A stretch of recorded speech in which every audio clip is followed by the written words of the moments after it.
As someone who likes to dance, the clue's in the name of the channel, I've always been quite observant of the decline in dancing opportunities that are available to me over the years. Getting old is certainly a factor. Old man dancing is, after all, quite a common meme. I would necessarily be quite self-conscious dancing in a heavily youth environment. Hence my reluctance to fork out huge amounts of money to spend a week in Ibiza or somewhere like that, just to feel like a bit of a sore thumb amongst the crowd of mostly youth. But generally speaking, in the United Kingdom, dance used to be a fairly universal activity that was performed by most people in the population at some point, probably on quite a regular basis. If you go back far enough, people actually learnt how to dance in school, because dancing was all done proper, like step by step with your partner and in a group, and you'll follow highly articulated steps and rhythms and twirls and all that kind of thing. If you wanted the more casual free-form dancing, then you'd probably just be down the local bar or pub or whatever that had a piano in the corner, and somebody would be bashing away and people would be either just singing along or having a boogie in their own unique way. I've always been more of a fan of the latter. I'm not really into regimented dancing. I was never taught how to dance properly, and that kind of dancing has never really interested me. I've always liked dancing just how the rhythm takes you, really. But the 20th century was quite the unique century, really. There was a lot more going on in the 20th century than in previous centuries. The whole of everything is just changing beyond recognition, really. But in the 20th century, for the first time, dancing started being associated with decadence. I mean, there'd always been the phrase, if you want to dance, you have to pay the piper, which is a very old saying that dancing is never free. It's an activity of people with means. I suppose there's a vague association with decadence there. But that's not entirely true, because the old piano in the pub routine, that didn't really require any money. It just required somebody to want to have a tinkle, and very often it was just a social thing. And getting together for social things, people don't normally ask for money, do they? But anyway, yes, so in the 1920s you have this whole thing called the Roaring Twenties. And that's because things like cameras and newspapers are coming to the fore, and the visual of people enjoying themselves can appear decadent. This notion of having fun is somehow a form of decadence. To the point where us today, when we hear the phrase the Roaring Twenties, one of the first things that comes into our mind is a lady dancing like that, isn't it? But I think the reason this happened is because the 1920s was also the peak of the anti-alcohol movement, the temperance movement. And so dancing, which often takes place in venues where alcohol is available, became associated with the drive to banish alcohol. It got lumped into the same basket of people who associate that are probably associated with that. But anyway, the prohibition ended on alcohol and people started to chill out a bit on alcohol. It still existed, but it didn't exist in a way that was front and centre of the cameras and the headlines, as it were. A sort of new middle ground emerged between the traditional posh way of dancing, of being trained to dance properly in the waltzes and all that, sort of merged with the more casual way of dancing with the piano in the bar, and you had these things called dance halls. Music halls emerged, where it was now predominantly brass bashing out the tunes that everybody could dance to. That was the main dancing fashion, as it were. And this would continue all the way through the war even. Dancing was seen in a positive light. It was a bit of an R&R, bit of downtime. Everyone would go to the music hall and have a boogie. And this format continued, up until the late 50s, early 60s, when rock and roll started replacing the music hall as the dancing fashion of choice. And rock and roll got off to a good start. A bit of a too good start, I suppose, in that the cameras and the press suddenly had these new individual idols to fawn over, like Elvis Presley and Cliff Richard and all these other people. But of course in the 1960s, the late 50s to early 60s, this was when memories of the war started to fade away.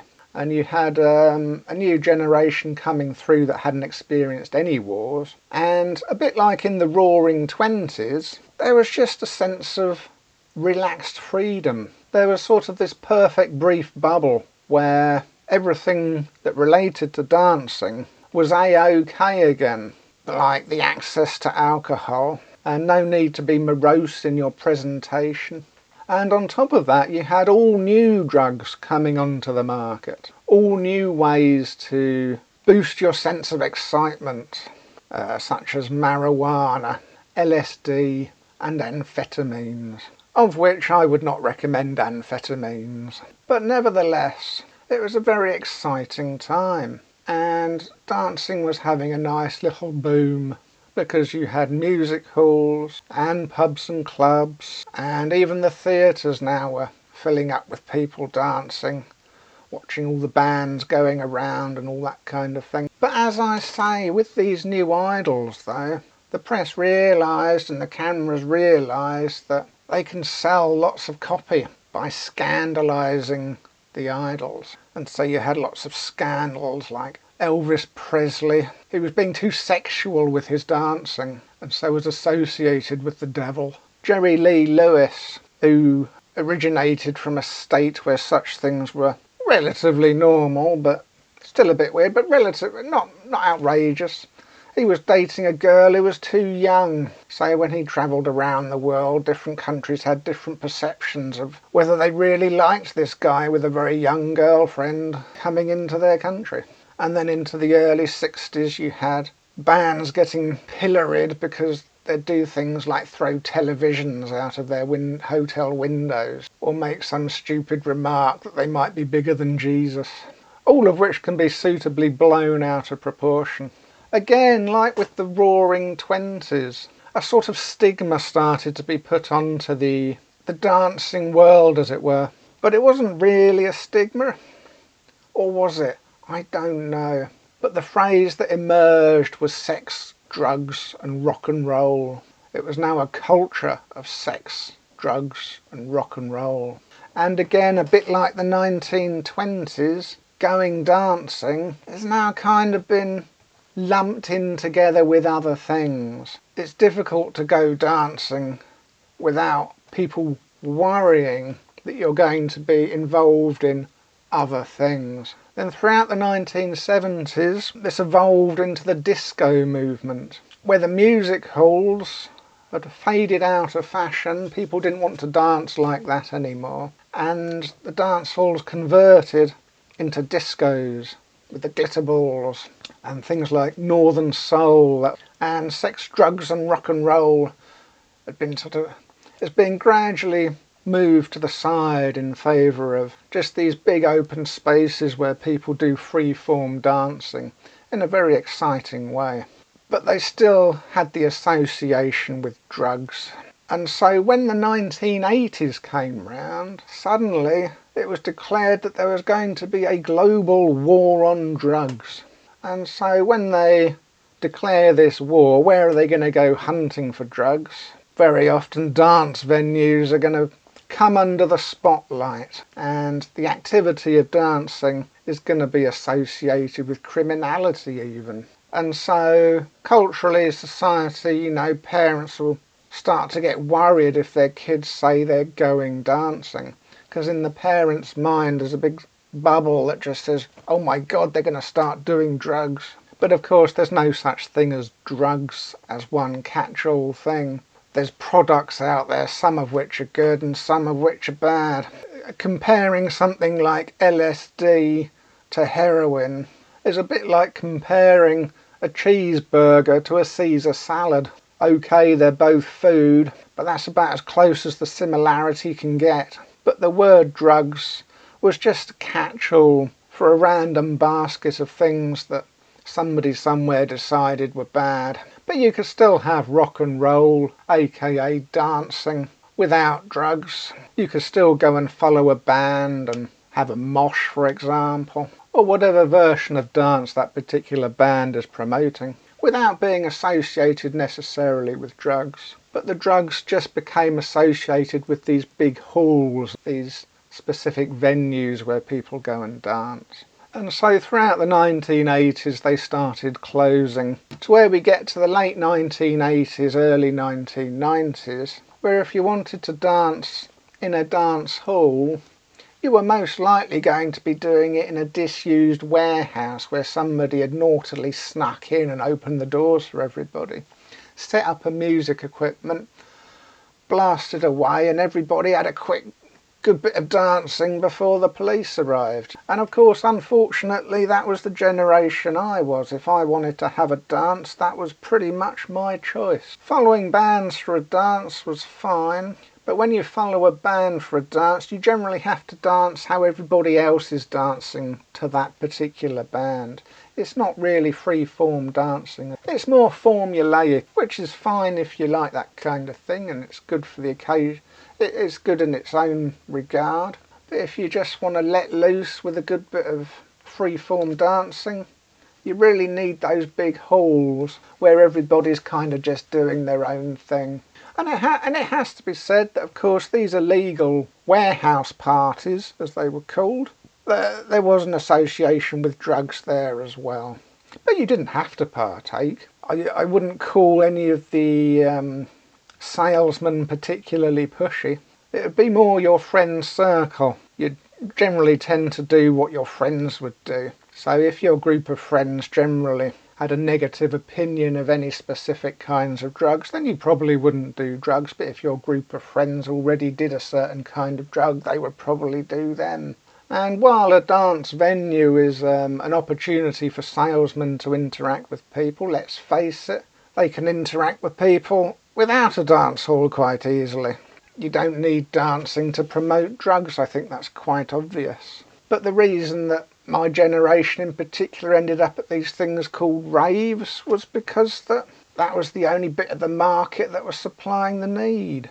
You did have legal raves, the ones that weren't illegal, but they would be like specific events where somebody had rented a venue and then made flyers and promoted it for like 3 months, and there'd be this big one-off big party, a sort of like a Glastonbury-like thing, but just pop-up Glastonburys all over the place, you know. So it wasn't very reliable. You couldn't guarantee one would be anywhere near you in the near future.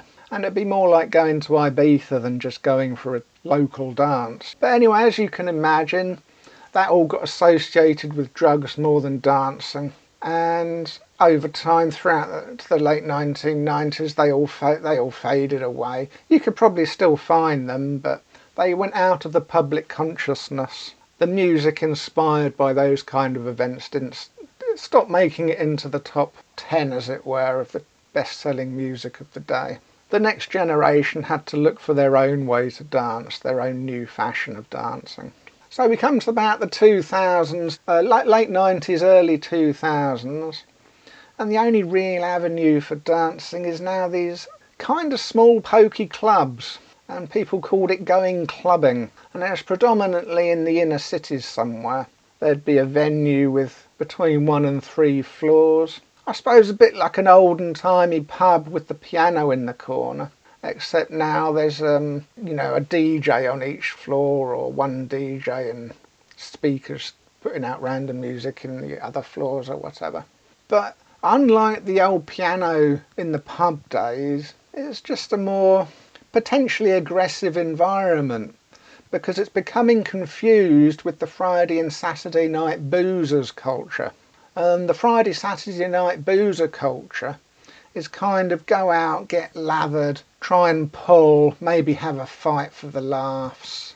It's not necessarily dancing orientated. It's just people out for a laugh rather than out for a dance.